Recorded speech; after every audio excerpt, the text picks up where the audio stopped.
Focus news में आपका स्वागत है। नज़र डालते हैं आज की खबरों पर। दिल्ली एयरपोर्ट पर 6 घंटे तक करना पड़ सकता है इंतज़ार। ओमिक्रॉन पर 1 दिसंबर से नए नियम। सूत्रों का कहना है कि प्रत्येक यात्री के कोविड टेस्ट का परिणाम आने में 4 से 6 घंटे लग सकते हैं। एयरपोर्ट पर कोरोना का RT-PCR टेस्ट करने वाली कंपनी 1 घंटे में 400 से 500 टेस्ट कर सकती है।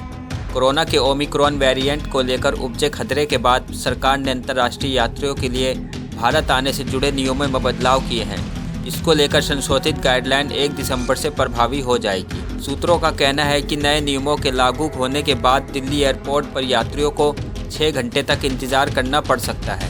14 जोखिम वाले श्रेणी में रखे गए देशों से आने वाले यात्रियों के लिए एयरपोर्ट पर जाँच अनिवार्य की गई है।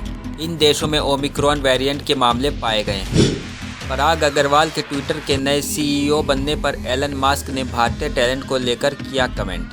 37 वर्षीय अग्रवाल से पहले गूगल पेरेंट अल्फाबेट के CEO सुंदर पिचाई और माइक्रोसॉफ्ट के CEO सत्या नडेला जैसे भारतीय मूल के लोग US बेस्ड बड़ी टेक कंपनियों की कमान संभाल रहे हैं। पराग अग्रवाल को ट्विटर का मुख्य कार्यकारी अधिकारी नियुक्त किए जाने के बाद टेस्ला के CEO एलन मस्क ने सोमवार को अमेरिका में भारतीय प्रतिभाओं का नारा दिया।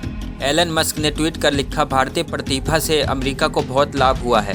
मस्क ने यह बात आयरिश कंपनी स्ट्राइप के CEO पैट्रिक कॉलिसन के इस ट्वीट के जवाब में लिखा, जिसमें उन्होंने लिखा था कि कैसे भारतीय मूल के लोग अब माइक्रोसॉफ्ट, गूगल और IBM जैसी शीर्ष तकनीकी कंपनियों में शिखर पर हैं। दिल्ली, केजरीवाल बोले, ओमिक्रॉन से निपटने को तैयार। ऑक्सीजन बेड की क्षमता बढ़ाकर 63,000 की जा रही है। CM केजरीवाल ने आज अधिकारियों के साथ बैठक की।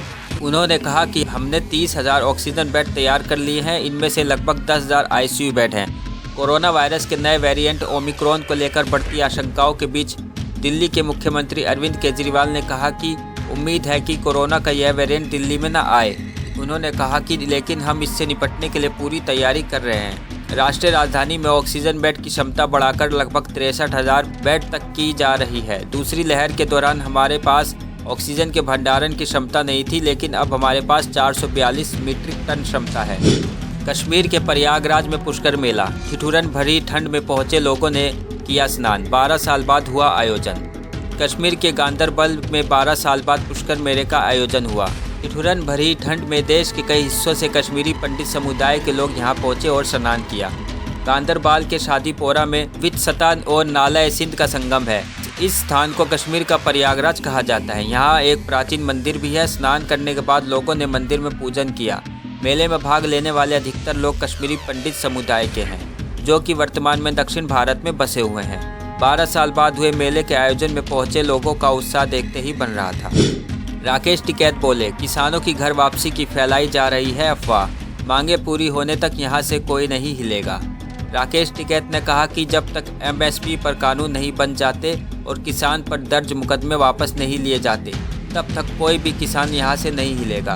संसद में कृषि कानूनों का निरस्तीकरण विधेयक पारित होने के बाद उम्मीद जताई जा रही थी कि अब किसान आंदोलन खत्म हो जाएगा, साथ ही किसानों की घर वापसी भी हो जाएगी। जाम से परेशान आम जनता भी चाहती है कि अब किसान आंदोलन खत्म हो।